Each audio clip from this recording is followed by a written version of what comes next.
சின்ன வயசுல இருந்து நான் அவரோட வீட்டுல வந்து லிட்டரலா வளர்ந்துருக்கேன். ஏன்னா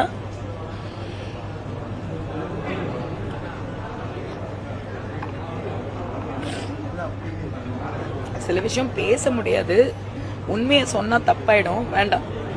ஆனா அவர் வந்து ஒரு பேட்டியில சொல்லியிருந்தாங்க, ராஜாப்பா நான் பார்த்தேன், இந்த மாதிரி வந்து என்கிட்ட வந்து எனக்கு மரியாதை கொடுத்து என்கிட்ட வந்து பர்மிஷனா வாங்கினா நான் காசு கூட தேவையில்லை, நான் கொடுத்துருவேன்னு.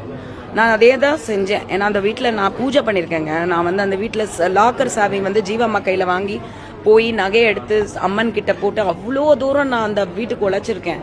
அந்த குடும்பத்தில் நான் ஒருத்தி மருமகளா போக வேண்டியவங்க. இதுக்கு மேல நான் சொல்ல முடியாது. உனக்கு மட்டும் தனியா சொல்லுமா போயா.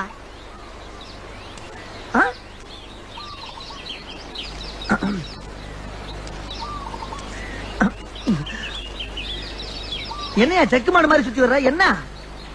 எனக்கு உன் மேலதான் ஒரு சந்தேகம். ஏன் மேலையா?